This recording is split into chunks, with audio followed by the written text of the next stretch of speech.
Fofo mau Yehowa nyega la kwenda ronde ya he. Nyega to bubu kata gatonte tole na onu. Owe wo doga siona mi. Eye fofo nyega gara wetri wevea. Kweke ke bato siame. Yehowa akpena o skeje gome klemila. O ke ganye luwa. Eye minya bene jende gomala. Ewole wa nuye.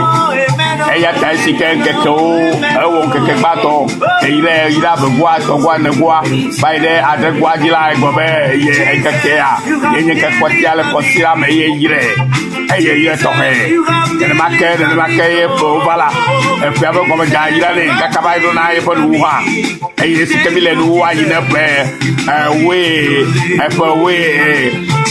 ti we betia pe ke bato sia eya yi bala me ba le 31 décembre et bien gardé boumala yo wa mi la kweta le nu kata na wona mi le pe mi bo kata me le Yesu Kristo mon come aya ta fofo me la kweta no la ba we na mi bo ayo ba me ta ni bo be amen do aya ta fofo mi la kweta no me la kweta no vi yo kata ba gbeta me la kweta le to go yo kata ba gbeta le a fili pe ko le e o se na wo agbenya ya wo e ho a la ba we nye diape deliverance we nye pa de papo bo ma wu eye de togo bio na ba mi anu de mi le bia bo bo me de mi la foko ko bo me eye mi la gbe le mo eye yo na ba na popo egbe ikenya premier décembre eye atawu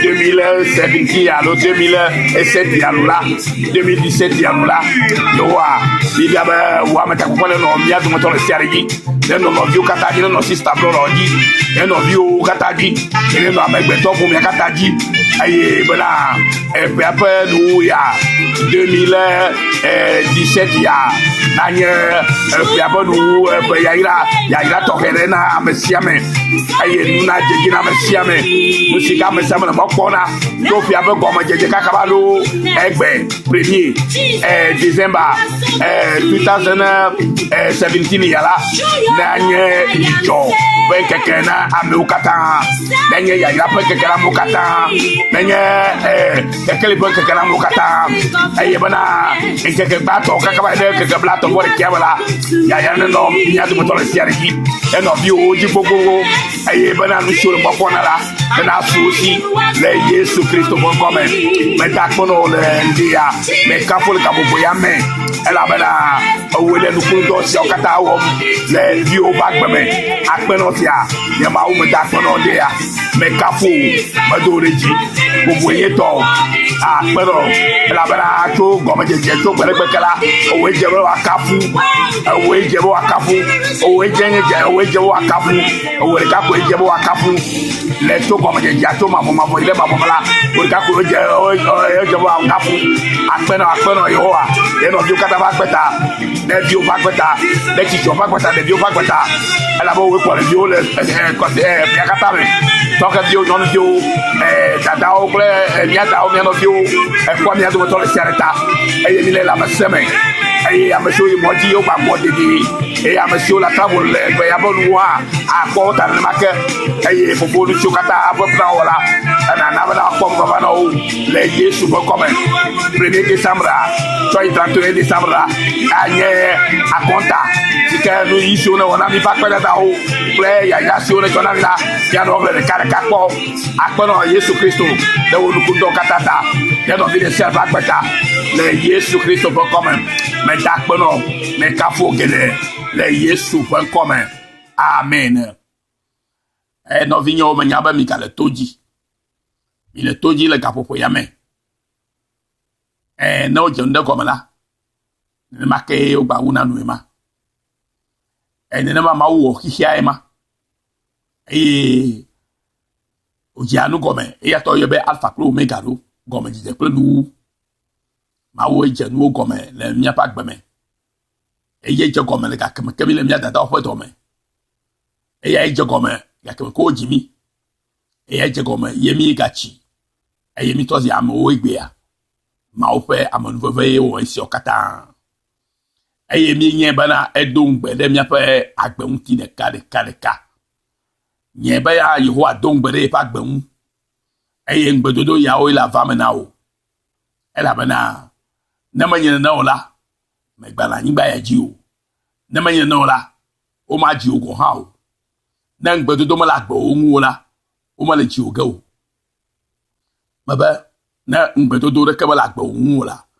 Ma ba gbe ya mo. Ngbedodo la gbo o. Ngbedodo nyu Yehowa do la gbo o. La ba gbo bana ye nya ngbesi ke do re mi fa gbo o. Ye jobo fo pe ngbe yo. Ma jobo fe ta mo do ke jobo nyu fe ta mo do re mi fa gbo o. Jobo nyu fe ta mo do wa gbo o no vinye. Sister brother. Baba Yehowa li edo jobo nyu fe etamede wa gbo o. Eya ta yo ji odo. Eya ta ye no va fo oro yo wa ji o. Egbela o ha o chi de do kosi. Egbela o ha o nyame. De do kosi le Kristo me. Eya ta na don kuji no bana. Ya ira pa menenye. O ira o. Afi o to da pa ndome. Yehowa jesio. Tutugba yenye o ji la tutugba. Eyo wa mo re o da pa ndome bana. Ona ji o. Nengbe sike duro wa gbentila. No wa po mo baba na o. Madibe na nyaya. Ela bana eya le vie ba mi anyi. Bana ngbedodo tai Yehowa na menido. Ene yele anyigbale jigbe ya. Yovo de nyigbaji lo. Togo nyigbaji yo. Afrika fa durama yo. Afrika pepe kenele la. Na nyabe mawe na. Yehowa na ne la fima. Yehowa na bana nye amela fima egbe. Eyata o jebana nyadonku ya oji. Le fe ya fe 2017 ya. Alo efe akpe eve wiadre ya la. Efe ya fe nu alo wetri ya. Sikenye December alo December fe enkeke batos ya. Mi a checho December 1. Akaka ide blato vore kia. Yemena nyona o. Ela bena ele Yesu me. Yesu la hanle mo. Eyata ema nyona. Ela bena mi nye bena Yesu. Sikenya fetona mi. Sikenya fetona ola. Ye kwota o. Ye vlita o. Ye vlimiata. Efi ape gome jeje. Eye kaka gbe Davido egbe. Wetri wevelia. Wenkeke bato siaji. Eye ato ide keke blato vore kiaji. Eye atama chefe ya gome. Bre chicho. Ple ase chuchu. Bre da se didi. Gbogbo. Si o Kristo. Wonami. Mi a pochonti. Eyata nye igbulebena. Amen. Elabe ewonu nami. Ewonu si o. Mi a mmedo wona. Eye wonami. No si o. Le vieto nye agbe sike onami. La mese sike onami. Amaro je dogakea. Ma o eyodo o. Eya nye doyola. Ta mebe. Na madoku nusi ojino. Mayobe. Mere gbagbo beda. Oya menye o enye. Beda ma o nu gare nai. Eye me dibe na nye. Ela be ye nya enu okata wola. Ta me de kukube. Na donku si ajibe na. Ma o sikenye nu okata wola la. Ye le. Elupo no be ya donku ndo jino. Le egbe fenke kia hame. Ela be na. Ma o matro. Ye o nye. Ma o matro. Eye o nye. Eyata. Me dibe na donku na donchi de un. Eye wona nusi anutala. Na do un de un blibo. Ela ba we no vota. Iti atogbo menu. Yesu ede o. Yesu ede o le nu kata me, ede o le nouveau me, ede o le waya du me, ede o le fukwe me. Pa me sikene tosi ugbala, ya ira pa me. Nukuru pa me. Ame nouveau sikele Yesu me ema. Eya tande ya la. Me ga gere ji okle afeto fe nyala. Eye ma bia to gbobera na vu Bibla. Eye na ide Yohanes va gbale etawe atome. Eye yakle ti opoku igba ha ide poku ya ma Andrea me. Nikao ma be Yohanes va agbale etawe ato. Pokui banto vai de we vai de adreme. Mahle afiado un tonne vola na le patia. Le nyasiam la Yesu le gbablonam ibana nyenye wen qui va vala. Eye fofo nye agbedelala. Alors si le unye eye mechena ola elane eye de sia de si chenala edia engu bana wache gede awu mia unti ko hoho le nya si meglo na mila ta mi no menye eye nye ha mano miame alesi alo la matengu ache le edokwisi na meno wenti la unti ola ene make miawo ha na mienoa menye na mienoa menye ola miele ntege ache o nyenye wenti la miawo mienye alo awo amesi no amenye eye nye ha menoa emela eye ache na ku gede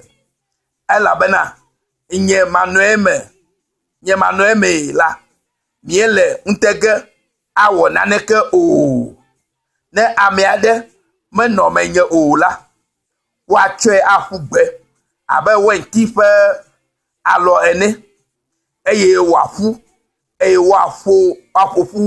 afofu onu fu eye wa tojo o eye wasia na mieno amenye eye nye nyawo no ha no amiame la ekema nusike mielo biala wawe nami tapave ya ima diba mi adokpe gongo le siam le gapopo yame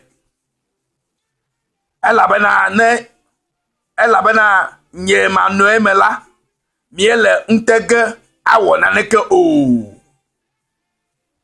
aye ya fiwu gagule bana ne mieno menye aye nye nyawo ha no amiame la ekema nusike mie lo biala wawe nami Alléluia mie nye bana ati ekema lekpoye ati joy sikelentia eya ba ye mahiane ati avo enye alojele nwu ati anwe aloji onona eye aloji anwe kuchenale eya taye Yesu Kristo de gure na obana evio ifo no solo ke mi o ha mi nyegbele nya sel baba na nyekpe o ha bana ati shikamele ati lo shikamele ati anwula ma tema cheku mi ato mi muhale nye ne ma eyebe ati ba lo alojui me la ti anwula ke gomo ole dida musa sikala ti ame yo na musia alojui ha bo atoma ato angba eyo atoma afose eyo atoma achekula ke ati loya alojui ame la ti anwula e gomo ole dida le musa ke mo ga to no si o wọ́n yẹ bẹ́ alọ́jìyà ẹ̀kọ́tọ̀lá àti àwùlá àti àrà náà ń ṣe àti àfẹ́ ń ṣe sìkàlùmọ́lá ìlànà bẹ́ alọ́jìyà la àtọ́n àpọ̀ ń ṣe ẹ̀ẹ́dì ànọ́mẹ̀ ẹ̀yẹ àgbẹ̀ ànọ́mẹ̀ ẹ̀yẹ wàtọ́mú àtọ́ àǹgbà ẹ̀yẹ wàtọ́mú àtẹ́mú àfọ̀sẹ́ ẹ̀yẹ wàtọ́mú àtsẹ́kù ẹ̀kú síwátsẹ́lá wà yẹ bẹ́ alọ́ àti àfẹ́ ekucheche Alléluia eyata Yesu gbogbo mi bana eyata Yesu gbogbo na obana na nye aloje no ano yenti ne na to ma cheku gede le fesi afenu le fesi keme mi abaje ela bana edibe ya wonu kundele nye klo fa gbeme edibe ya de do kwefia la gbome bana yenye atia fofo nya gbledela eyata wo sikenye va lojula edibe ya de penti kokode go fiale wa gbeme ma to no efe matono o mato chura le tia fi ato de tia ato konti kokoya o ke wo yenti ala talo atia won ala talo yesu nye enka wentia yenwe ejeba na talo yenwe ejeba yema na jocho tamamela fa musa sikala mala agaremo wa na ndudu na bana agbegbola no mo wa to ma acheku gere sika aje atia no wa yo atia pa nko nti bana atia fa kuo ya yesu debe ya kwa bana ya we bana one gbolo wa gbo bana yesu kristo fa kucheche ye ya one gbolo bana afoto yesu kristo la yefa nuya yefa kekeli ya ela bana etarewu eyete gbolo bana le nemie no ayeme ye ha no amiamela Alléluia. Que mi anye kote bala mi atemo awonu sianu. Abene ye fe nya no amiame. Eye mi ha mi no fe nya la mala. Que lu se le bobo na me mi atemo awo. Kaka ati sikema la atianwo la o tueri dala. Musema bala tima hu. No vigne le Christo me. Obe le nya siatala mi anti kohoho. Enyebe atia le atifa logia le atia hu sikenya we tia hu we tianye kokwe ele kokwe la wo sikenya we aria alogia la o ha lo kokwe atema process kokwe atemu acheku kokwe ha ene ma ole ta Yesu Kristo diba ewo dola nyonu owo dola muchu owo detugbe owo de kakui owo amen siketro nye Yesu tola Yesu dibe ya kpo bana na kpo bana kpo ko bana Yesu me Yesu hale yeme ne mi cho echi ple egola mi nya bele yebe echi ale go amela alo chi ala tupa amela mi nya be echi agbo be la tupa me vone mi le chi akpoto atupa amela mi nya be atupa me echi ale ye le chi akote bana echi ha depend ne atupa ha depend ne echi a vo atupa me echi ala e le protéger alléluia e ya ta madibe mi asenya ya gobe obe mi anti ko hoho le nya siota benale ye fofo nya gbedela e ye nye wentia mi awenye aloju awo le yen eye Nenyebe aloji ole enwe o matema acheku sike diro na cheola obo la na aloji mo dida tami adenglele nya yo tinyu bele mi ape Kristo to nyenyela mama nye le yamo ala ba tia ma tono ya ba ti lo e ma tono ya me ko ya cheku o ke bo mi ape atia ntie aloji anona aloji adona atia dona muse tokaka gume le gukenye anyigba me sikeme atia jocho kenye Yehowa me ta Yesu gba ye fofo nya agbedela ye la gbe atakpon ye na ba gbe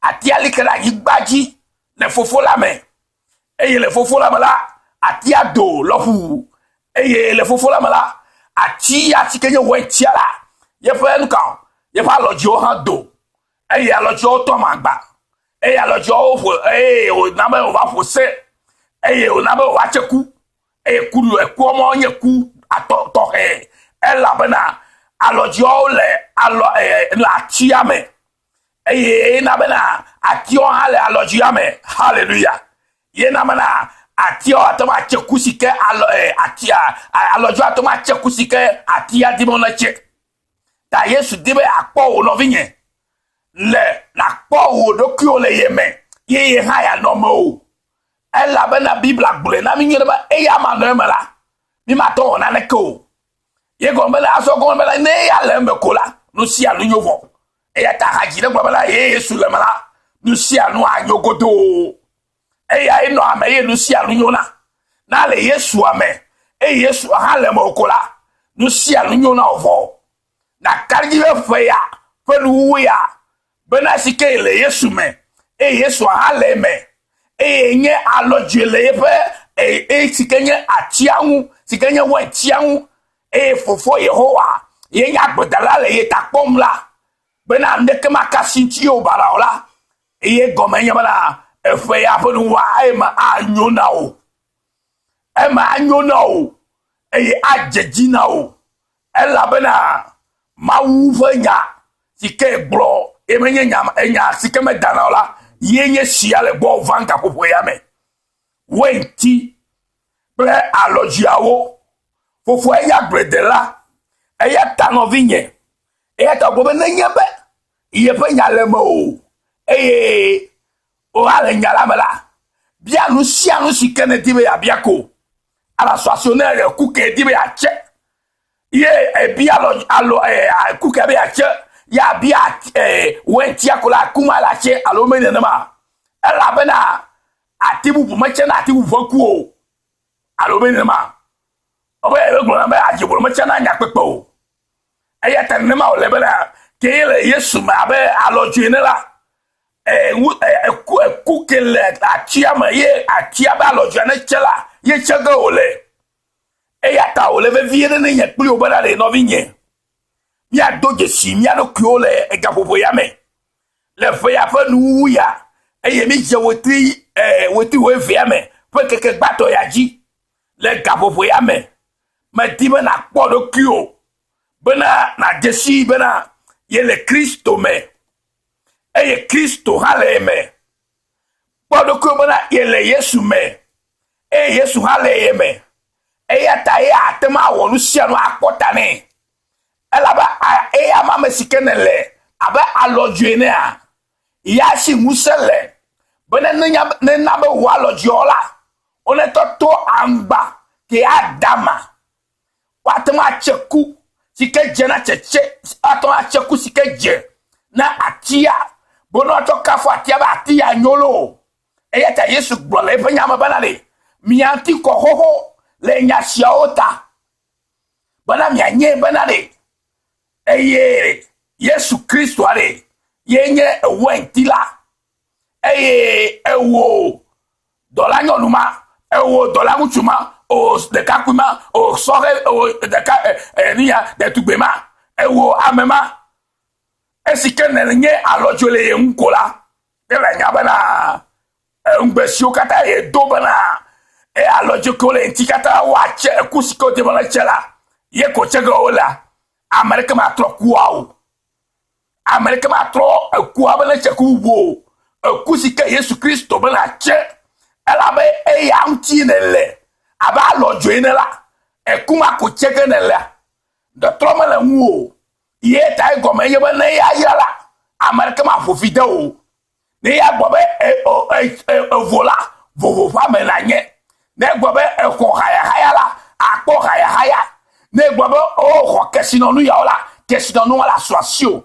ye gbobo nu ne jejino ba jejino le jila nu la jejino le jigere ne be na ga cheku gere ola fe ya fe nu wa to gere fe ya mala ye ko la po mo vava na o no vinye ye la po mo vava na o ala ba ye to de gbeji gbe bana le miaunti ko ho le nya siaota miaunti ko ho nti o ko bena chekusike Yesu Kristo bena che America ma gbo musema la mabu wala kase bena noteo ela bena ele ya mame ya halemo connecté kudo ya ma le musa sike ma o cho blamide tu to Yesu fo vous kokore anime bena trozi ya mato le Kristo eme menya wole dokuyomo azon le Kristo me gbona koko banade afiye anu parana la joro o Kristo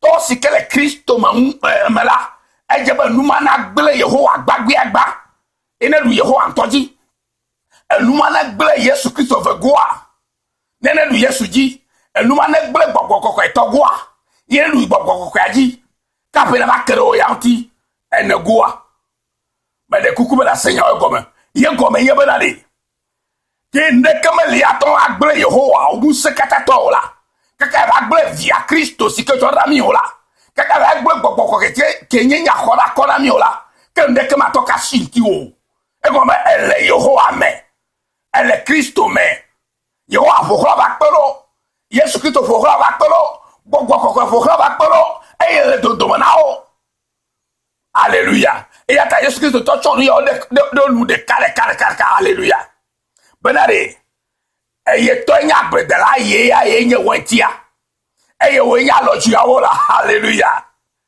eye tete we ala cheku la hey eku adodo na che no vi nyama ba na no te po nukunu de le fe ya fe nu atogere fe ye ya me le Yesu fe come ma ba na no te po nukunu de Yesu le nu de woge le wa gbeme ye Yehowa le nukunu de woge le wa gbeme egbia le fe weti we ve sia fe keke gba to siaji be la to nya to wo ya yo kekele po ne na po le ke o so gboro la e la ga wo ye bubu le fe sike we mi aje e ye pelu sia la anye ya fe no e ye apojijo e ya to gere fe ye ya me ato kafu na Yehowa e la be ya kweje na bo ato kafu na e ya kweje bo ato dodoro jina e ya kweje bo ato ase chocho na le pelu kunu do wo katata eya tame dok bela le Yesu Kristo pe ko bele gafofo yabe de wa gbeta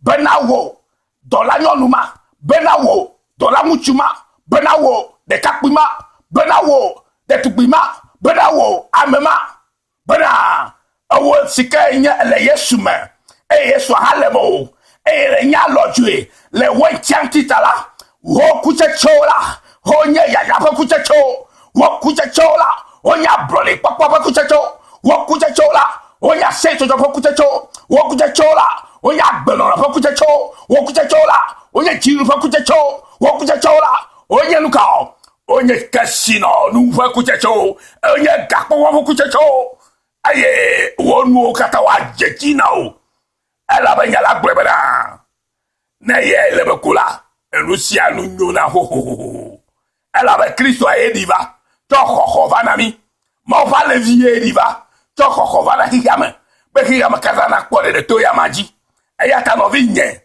ele Kristo me eye Kristo le mola ele Yesu me e Yesu le mola po nu si onye tora po ya ira gogo si o gbagbare ji ola elo va do ki obo to onye musema la bareke si wa ho ati aloje skere ngara yitie kucheche ma ochero ya ira fa kuchecho kesi no lu fa kuchecho onu jejira fa kuchecho alléluia wo gabo no dodo o so bore ji o buba nene makwa no aje gbo be ma no ma o ala bana ye paro ku le Kristo azo aye Kristo ale me ye nya alojo le Kristo unti Kristo sikenya o enuka wentia ye nya alojo le aye fofu akenya gbedra le ta pon bana enuka enu ne kan va gbe fa alojo o aye fa alojo la chekunyonyo aye da sedidi yo acho e ya cho ide ma ofa feme da se didi nyo ya cho pe kuchechi ya aide ma ofa afeme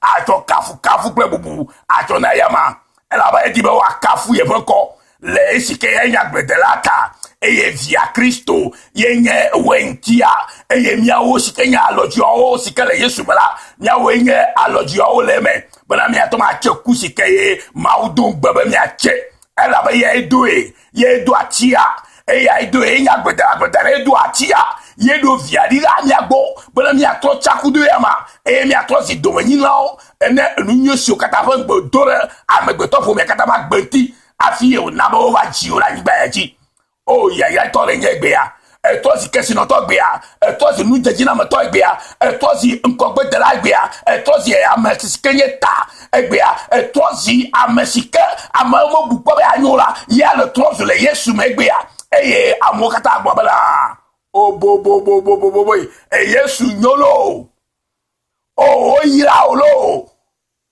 ma ulolo adu avo ajinya tefe akpena o no vinye bana ese agbenya ya dia bana fe amna fe ya pon wure na nyolo hele keke e kaka ide 31 ena gbabe o para wo keke baton keke velia keke tolia keke de 31 o ya ila nyokata le me 31 e blato volete enye wo ya ila gba ya le fe ya mele fe ho nu wo ya e akpo me avame no ne ma ne hwese e le Yesu me kwa Yesu le mo kwa ela ba gba bana na nu siam sike ne lobia na la avame no wa kwa hwe e sike le Yesu meta ma one no klio na manya ya na no vibubu na ha gba na okata ne Kristo Yesu.com me dakoro agbeta na o yira ogede ne Kristo Yesu.com ho ma fo ya ira ho e peto mnyunu e na kpoji jo chonti na to kafukafu na ema ma o Yehova ba metakwa ke na amejia na no job to fifia se de ma fo me ma o ne no prosia ke me be izare bye bye.